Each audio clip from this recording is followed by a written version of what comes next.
moving on to resources for learning. Now that I've gone through kind of what things look like and what you should be thinking about, let's talk about how to learn the resources. Okay, so there's many different ways of doing it, and it kind of depends on your personality a little bit. But there's some advice I would like to give. So let's talk about it. First of all, let's talk about Code Academy, Udemy, and the kind of things where they provide kind of an online tutorial script for you.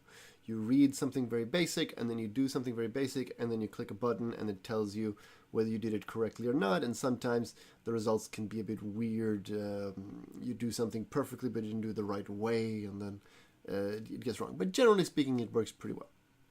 And then if you get stuck, you can click on kind of a help button, and other people who've been stuck, you'll see their questions when they've been stuck in the same place, and usually there's an answer that applies to you as well. Or you can do something, and then you see how other people did it once it gets a bit up there. Cool stuff. You know, it's decent for an absolute beginner. It shows you how to type a language, like what it looks like. I wrote that it's good for absolute beginners. It's really not. It's not good for progress, and you should never pay for beginner tutorials. There's no point in paying for it unless you're doing it as part of your job, and your job is paying for it, and or like you have a deadline. Like if you got to get this, you got to learn how to program in 3 weeks. Okay, maybe you can do like a coding camp or something like that. But my opinion, coding camps are for people who are already intermediates, and they're there to sharpen and focus and kind of, so they've learned on their own, and they're unsure about how much they really know, and if they're missing something important, and they're kind of in that stage. For those people, kind of coding camps and things like that are great. Not so much for absolute beginners. You'll be in the back of the class.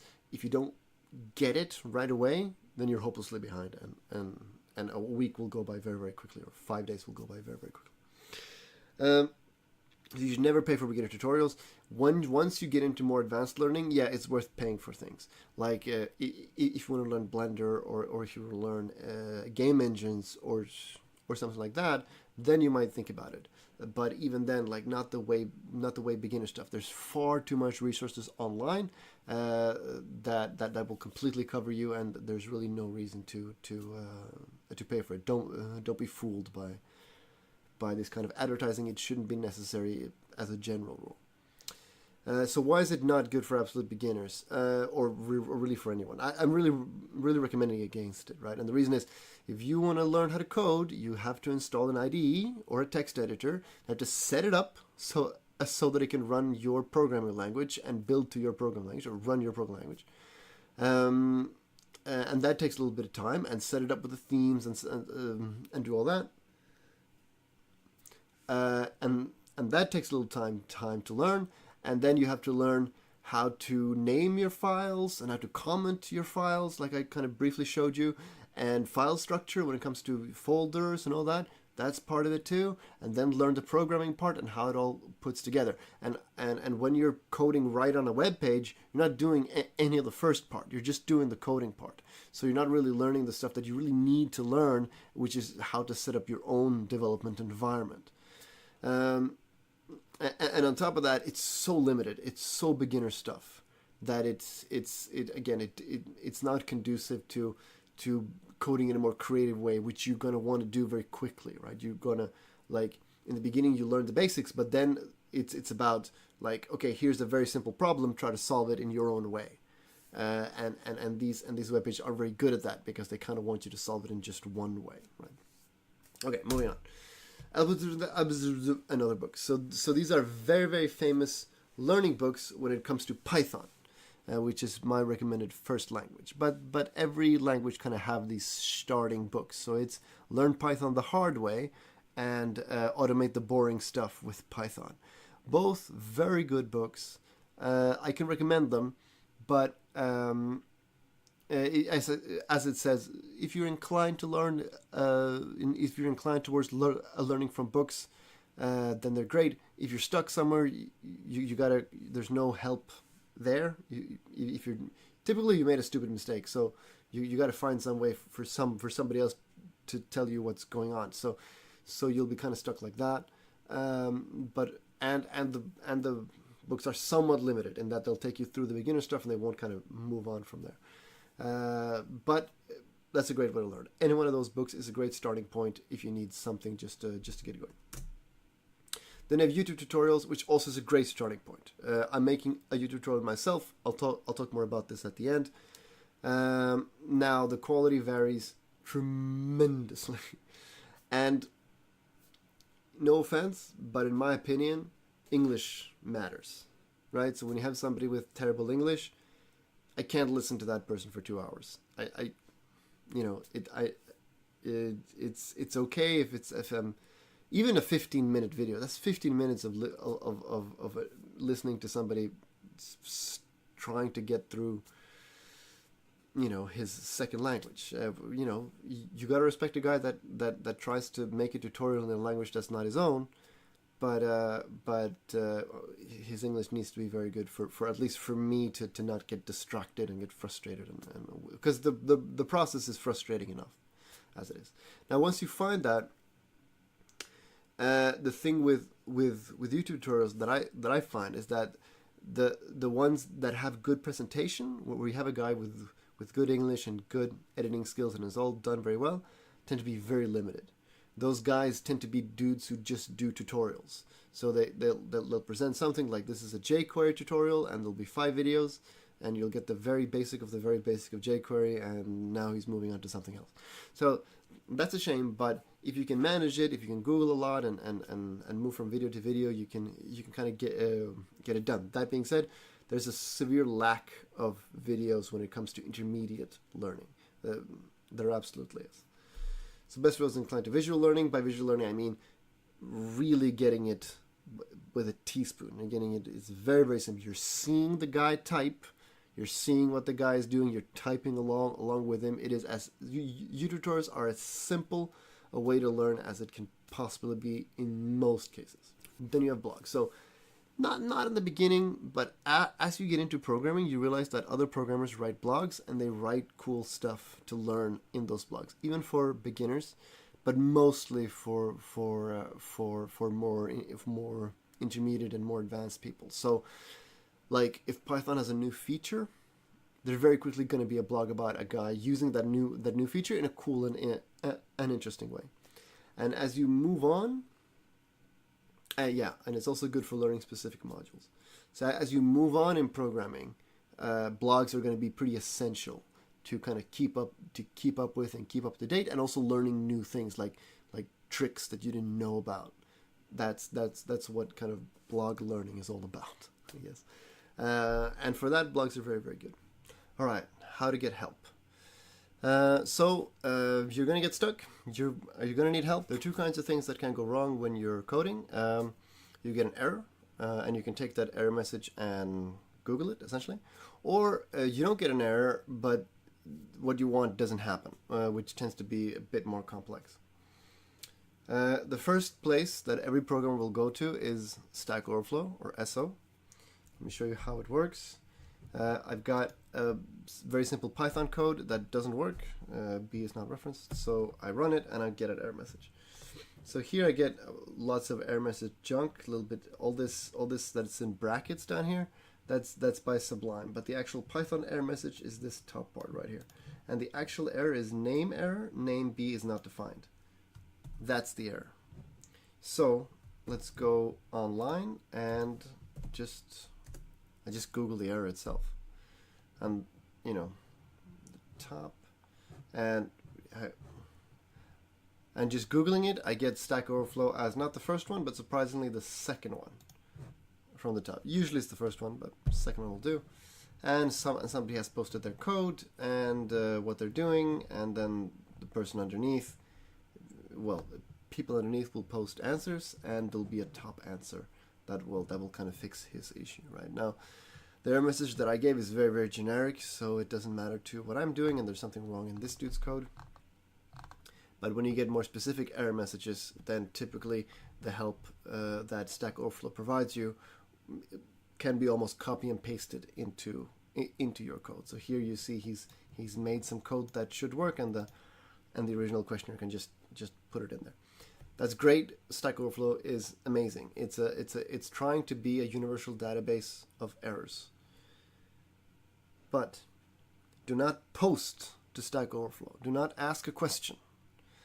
As a beginner, every problem you have, somebody's had it before. And Stack Overflow is, as I said, it's a database of errors. They don't need duplicates. They don't need 300 beginners asking the same question. They want one question with the best answer. That's how the system works. So if you come in with a question, even if you haven't been able to find the answer, chances are you misunderstood something, or there's something wrong in your thinking, and your question is going to get deleted, and you're going to feel bad about yourself. So in your situation, the second place that I would recommend going to is Reddit. Reddit has subreddits specifically designed for your needs. Primarily is the subreddit r learn programming, which Reddit works in such a way that you put an R and then the rest of the name is the subreddit. So R learn programming for programming questions in general, and then pretty much every language has their own R learn something. So R learn Python. You post it, you're going to get a reply within a couple of hours, definitely within the day, and somebody's going to give you some help. Now, to avoid having a bad experience, always post code, but don't screenshot. Don't screenshot your code. Learn how the Reddit formatting system works and how you can put in code, which is by doing 4 spaces, and be very open and clear about what you're trying to achieve and what you have tried to achieve that. Okay, many beginners ask a question, they end up with the x equals y problem, which is that they're trying to do something that isn't really how you're supposed to do it, and they're not telling what they're really trying to do. They're just explaining the thing they're attempting to happen. And it's like, very often people are going to go, wait, why are you doing this? I guess it's kind of possible, but you shouldn't be trying this. And it's because you're trying a solution that's not the best solution to the problem. Always explain your original problem and then explain what you're trying to do, and try to be as open and honest. And some people are going to be rude. It's the internet, it happens. But eventually you'll get I'm there all the time. You'll get me. You'll get other people who are very knowledgeable and will give you very, very kind of precise answers. And then maybe you'll see a discussion about which one is the best answer. All that is good stuff. If you're still stuck and you're constantly stuck, and it's more high level, like you're trying to do something you don't know how to do, and there's many steps to stuck. Third step to go to is Discord. So Discord is a chat service. There are many Discord chats that you can go to. If you don't know one, ask on Reddit. They know, and they're specifically Discords with 200, 300 people in, just designed to help people learn programming. And you'll find channels for every single language and other specific things. And there's many of them, and there's people there who are kind of pros and who'll help you out, like me. I'm on Discord. Who will kind of go through these channels, and you can get to, and that's better because you get to chat with someone, and then you can go, I try this, I try that, and you get to go.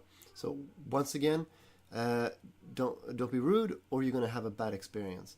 If somebody gives you a bad answer, which is going to happen, be very polite in how you dismiss that person, right?